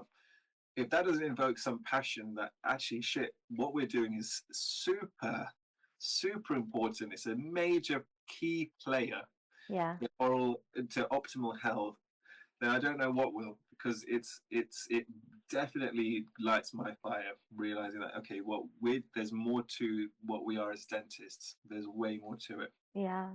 And I mean, you've really described quite a few different mechanisms. So through inflammation in the mouth, creating more permeability of the gums, meaning, you know, I mean, we talk about the enzyme MMP8, so what's it called? Matrix metalloproteinase 8. So this is something that breaks down the collagen in the periodontal tissue. So for people that don't understand, the soft tissues that hold your teeth in, you know, all the pink bits in your mouth, basically, it Mm-hmm. breaks down the collagen, and therefore, if your oral microbiome has got bad guys in it, uh, that they've been around for a while, you've had this inflammation for a while, you've got high levels of MMP8, the bad guys are going to go from here into your bloodstream, and then they're having a party. They can go wherever they like, basically. So it's associations with dementia, associations with infertility, poor outcomes for birth, preterm birth, low Yeah, birth weight, yeah, miscarriages, etc.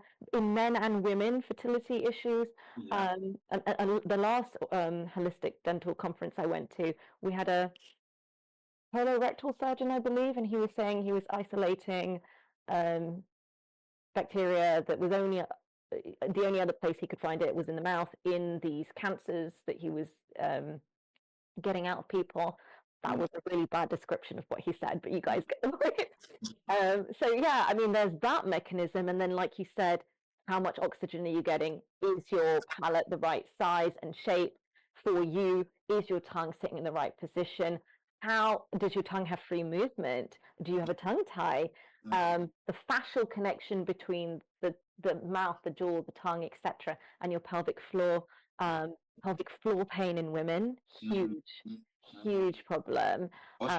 Postural issues, you're compensating with your posture, because for the listeners, if you think about this, right, your tongue's being sat back in the mouth.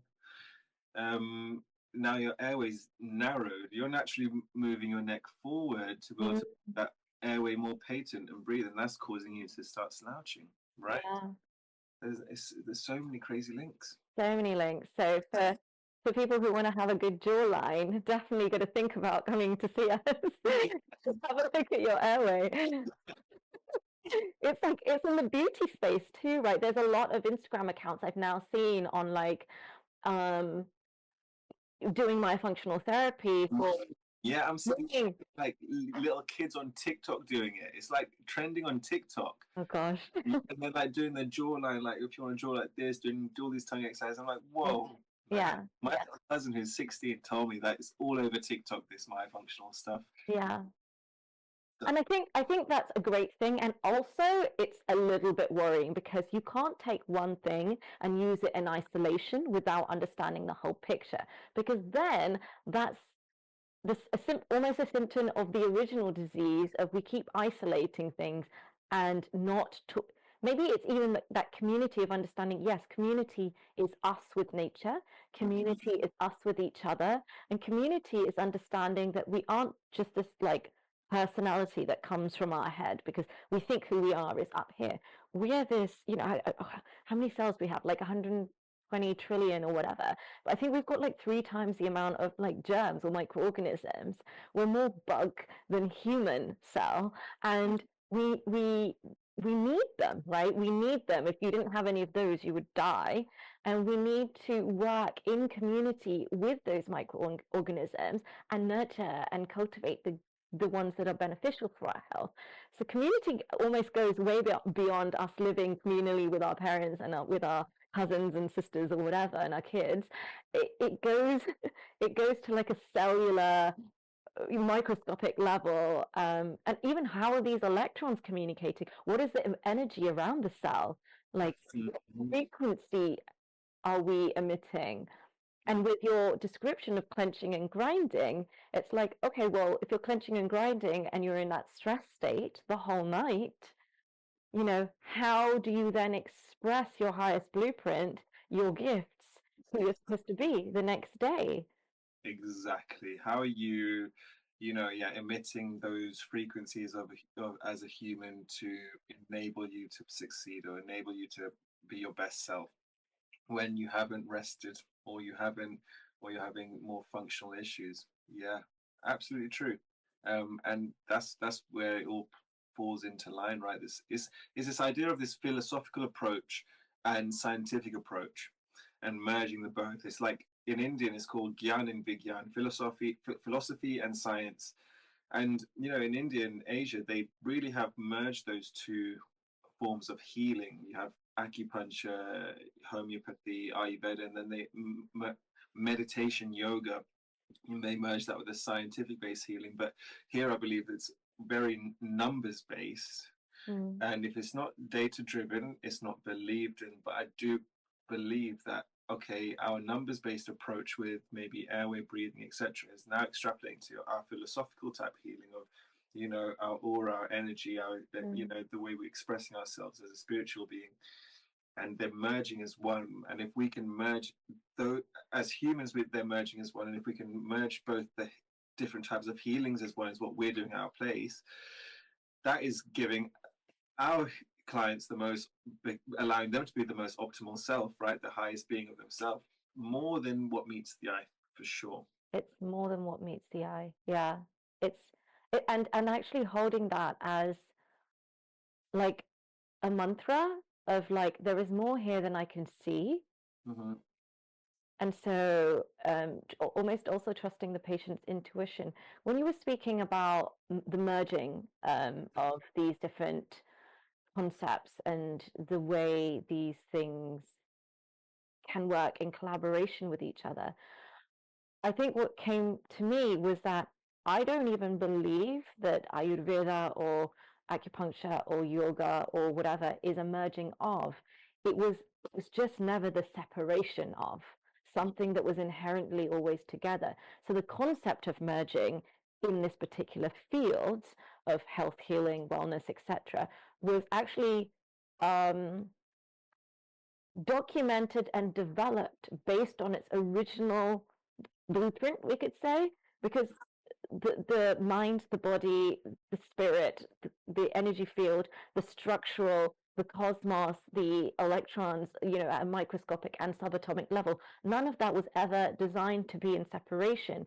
So these systems, where the people are really deeply rooted in ancestral land and in whatever wisdom was in those original people that allowed them to create these systems of understanding and knowing, was created in such a way that the separation wasn't woven into it. It was just, well, this is how it is, like, duh, like, of course it makes sense. And I believe there's a history to this in the West where at some point they said, okay, let the church deal with God and let science deal with, like, matter, and don't let them, there's no overlap. I don't believe that it's always been that way. I'm sure I read something about this, but my brain can't hold that amount of information at all times. But, if anyone's curious, go look it up and let us know, because I think that maybe at some point was an intentional, like, you do this part, you do this part, and we are now experiencing the illness that comes from that level of separation.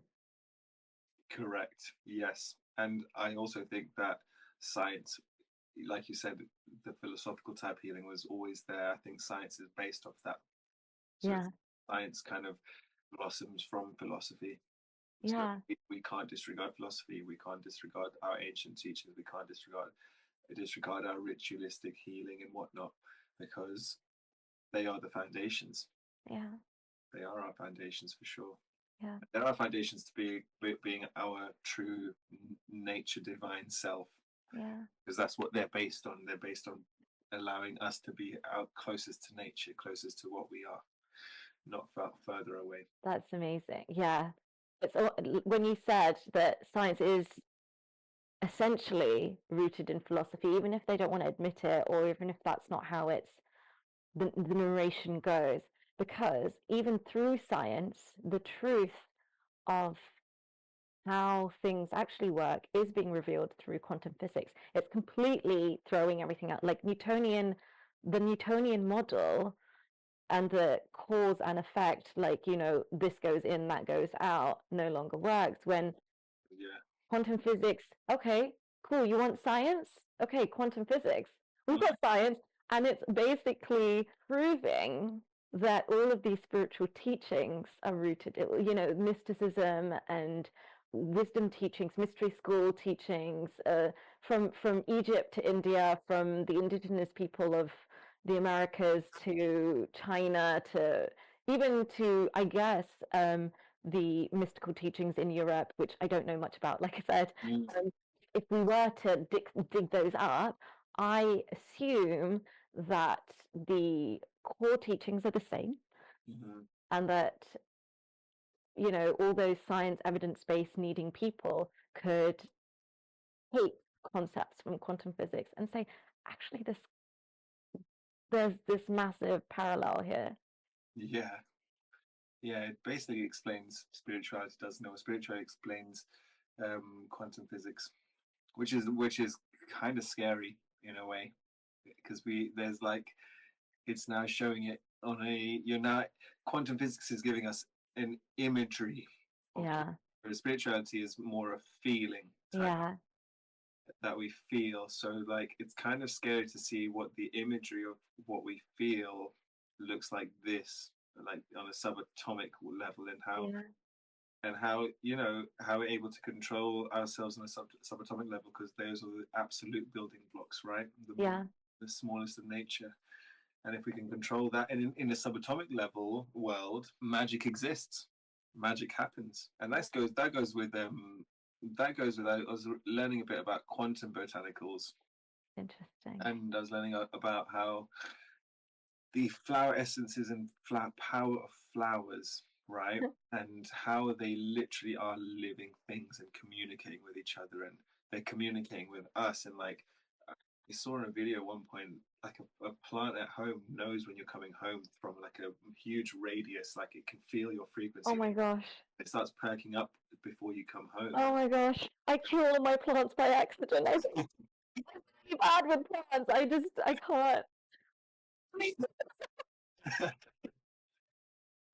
You meant to be a plant mum, Raji. You meant to be a Yeah. plant. I'm good with human babies, like I am a natural. But plants, I'm like, I swear I watered it. I have no idea. They fall in the same category. You know, you need to nurture them both. But yeah, plants are a crazy thing, and they're really alive. And that's another interesting point, right? Our Jain philosophy goes down this line of not eating anything that lives that's come from underground. So that's like, you can't eat potatoes as a serious Jain. You can't eat garlic, whatnot, because you're pulling the potato from the ground. You're killing it, right? You're killing them, and these plants have karmic value. They're living, they're conscious in their own way, and you can't fall into this cycle of killing and harming things. I love that mindset of that. It's an amazing mindset, and you see now with science and imaging what they're showing on a quantum field, on a cellular field, that plants are communicating with each other. You know, they're happy, they're sad, they release chemicals in happiness, they release chemicals in distress. They know when you're coming through large frequencies, and they perk up. And you know, that was said thousands and thousands of years ago in the Jain philosophy teaching, and now it's been proven by science now. So that goes again into this point of science sprouts from philosophy, and things are ticking the box more and more and more. Things are being proved more and more and more. But yeah, plants, that's essentially like why I honed in on the vegetarianism aspect of things, because well, no, I honed in on this vegetarian aspect. It's a different story, to be fair, but it was more a case of, I realized that if you're going to eat animals, eat them intentionally. Right? And this non-intentional eating of animals, like KFCs and McDonald's, where you're eating animals in a sense which are not happy, and you're ingesting that pain, really, and that pain's going into you, which is why I like the Islamic halal way of meat, of consuming, because it's very intentional based. And yeah, and that goes the same with fruits and plants as well. You know, I have a strong belief and feeling that plants are happy or sad, and fruits are happy or sad. Like when I'm in a place like Asia, for example, I'm getting a dragon fruit that's grown in its natural habitat, naturally, with sunlight in a field, naturally, as opposed to, let's say, a dragon fruit grown in a factory with synthetic light and chemicals and whatnot. Which one's better for your system? Which one's more compatible? The nature grown fruit, the happy fruit. So like, I've really that's another kind of intentional action I'm placing in myself, is I'm choosing foods. Well, I've done this for a while, but I'm choosing foods now which are happy. I call them happy foods.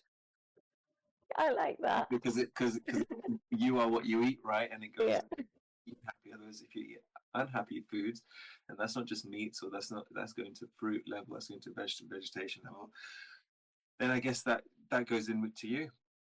And then you go into the quantum level. Plants in distress release defense chemicals. Animals in distress leave defense hormones.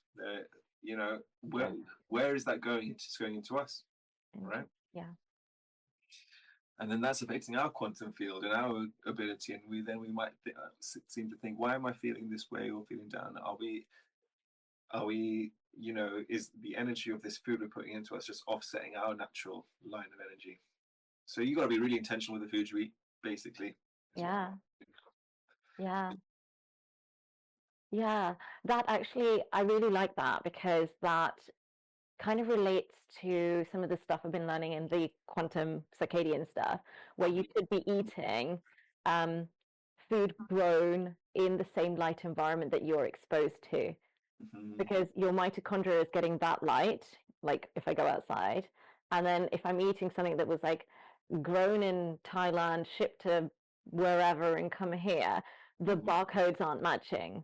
And so we want to get electrons, right, from our food, from the earth, from the sun, etc. Or photons from the sun. But if we're not eating from the same local and seasonal, basically, then our body is like, okay, I guess I'll use what you've given me. But I guess I'll use what you've given me isn't the same as, oh my gosh, thank you, this is exactly what I need.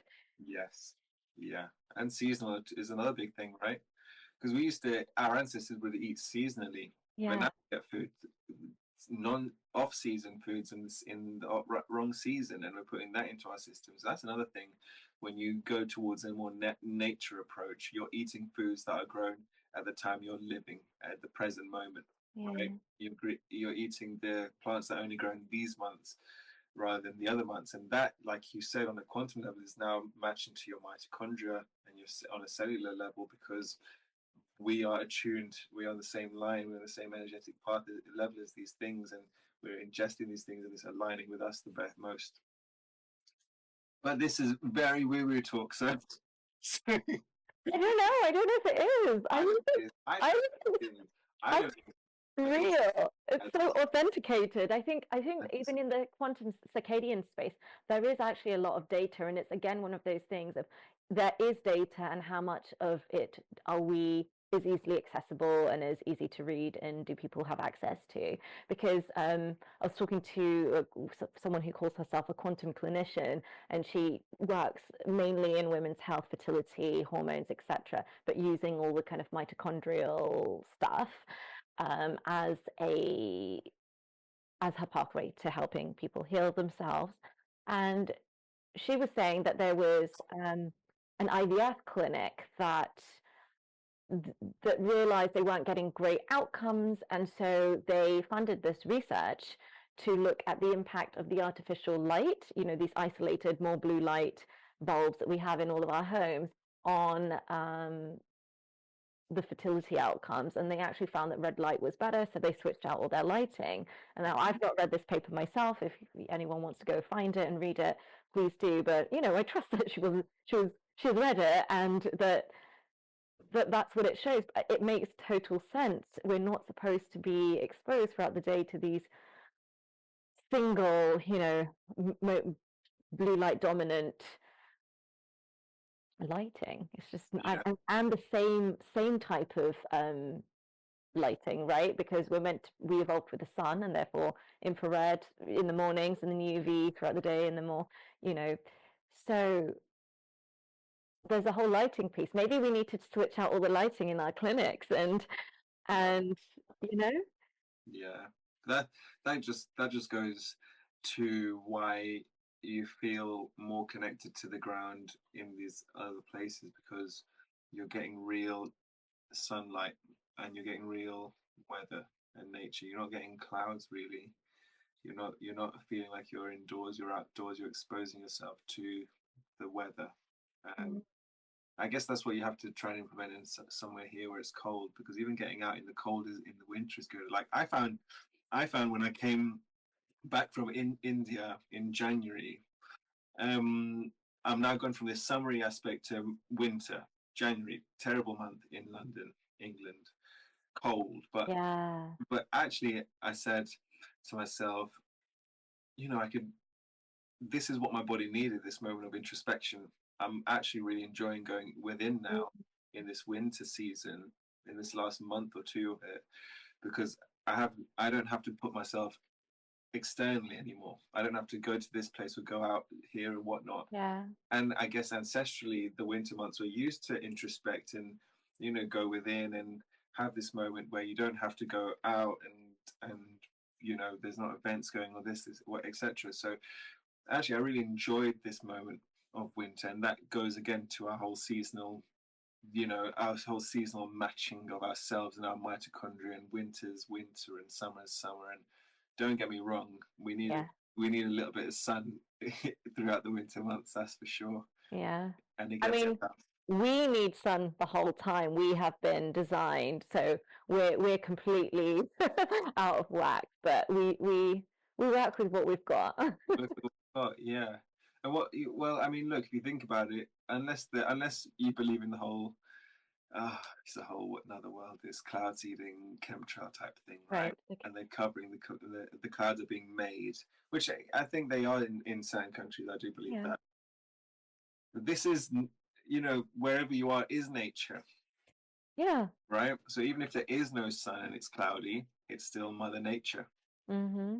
It's still Mother Nature. So yes, we're designed to have sun, but we're also designed to survive in many different climates and many different environments, sun or no sun. And yes, we know that sun's so beneficial for us, but actually we are able to survive in any type of environment and adapt to that. And that's the power of what we are as humans.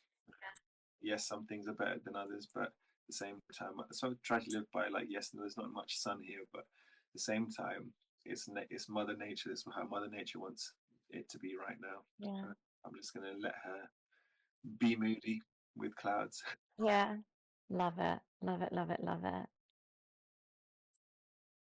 Something you were saying about energy and the energy of the plants and all of these things. And what I remembered was the observer effect in the quantum physics, one of the experiments, that the intention of the observer um, would directly impact where the particle would land, right? So if everything happens in the field before it happens in matter, then we healing is possible, right? Quantum healing is possible because we bring our intention to that organ or that system or our whole being as being whole and healed and connected and all of those things. And we do that with authenticity and true belief. Mm-hmm. Why would it not be possible to heal? Like you said, you've had so many healing stories. Of Mm-hmm. course, it makes sense. Quantum physics says it does.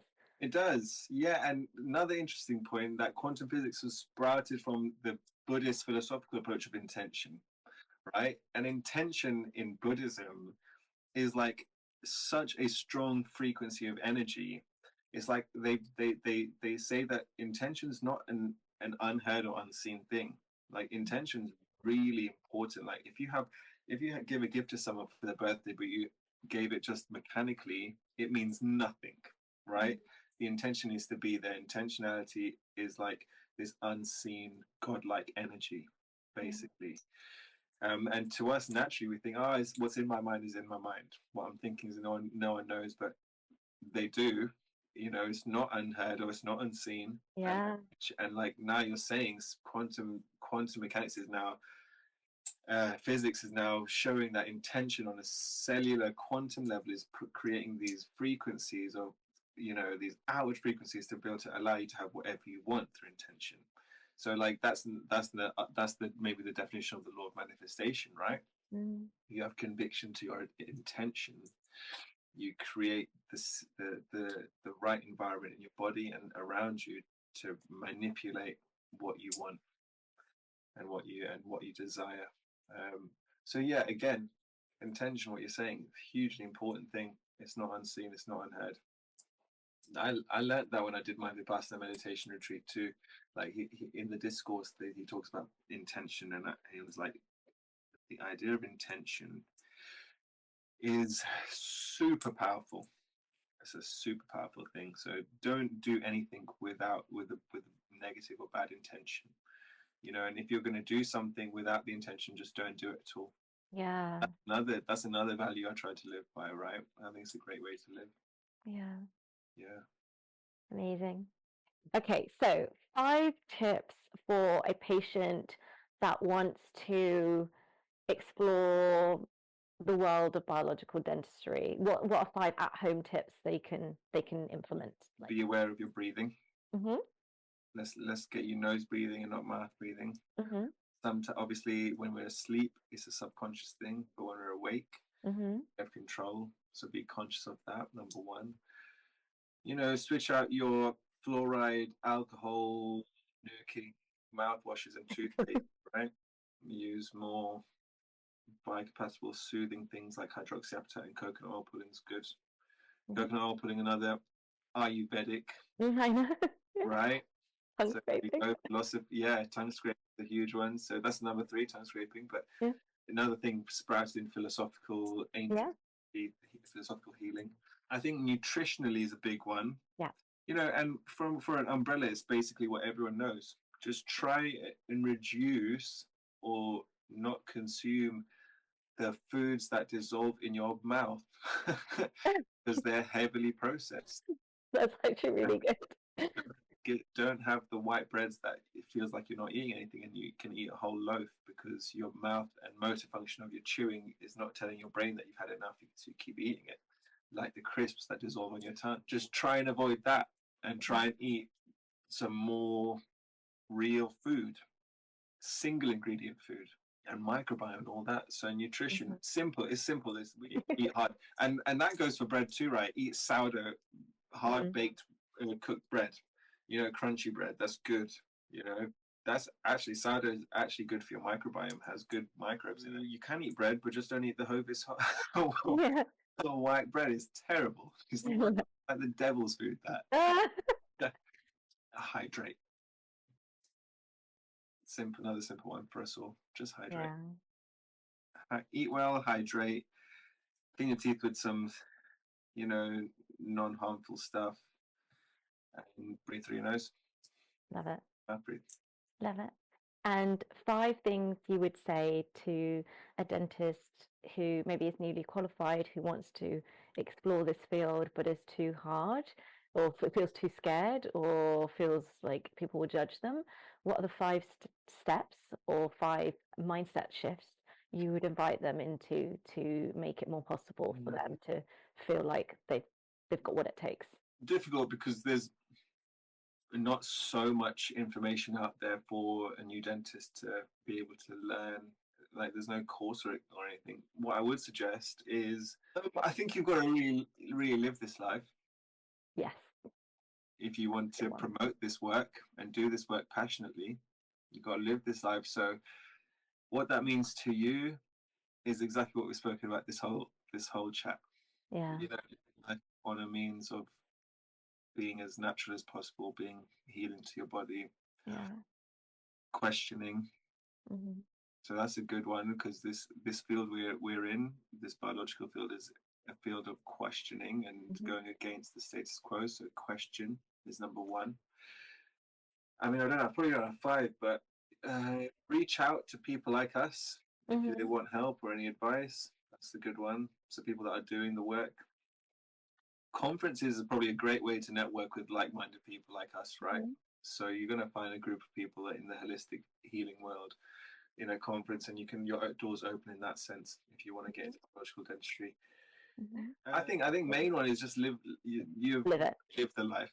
Live the life. You got to live the life. Otherwise, it's not going to be sustainable for you. Yeah. And you're not going to understand the clients either. Yes. Love it. So to wrap up, I do this thing that I borrowed from Stephen Bartlett, where he asks the next guest a question left by the previous guest. Do you watch Diary of a Yes, I do. I'm talking about you like I do exactly. So the last guest was Prina Yao. She is someone who used to be a radiographer, did it for 1 year, and then was like, absolutely not, this isn't for me. She was living in Hong Kong, met her husband there, came back, had babies. And well, she was told she couldn't have babies, and then she did by doing healing work. And then she realized, like, oh, there's more to this life. So quit her job and started making wonderful income online. So she's now living freedom lifestyle, homeschooling her girls, and just loving life. So she left this question for you, and I did write it down because I knew I wouldn't remember. She said, so her question was around becoming like pure, so pure joy. So what decisions can you make to create a life of pure joy and happiness? And that could be small decisions, big decisions, interpret it in whatever way you please. Yeah, I interpret that in the way of becoming, so pure joy and happiness. I'm going to answer this as purity, because purity is pure joy. And purity is many other things. I think unshackling from your current knowledge systems to get back to a level of being like a child. Yeah. Right? So retracting from the indoctrination, letting go of ego, accepting advice, knowledge from other things, but getting to this pure state of being childlike is where now you start to allow yourself to grow in a spiritual way and grow in a way that's going to bring you joy. And that's when you're at a pure state.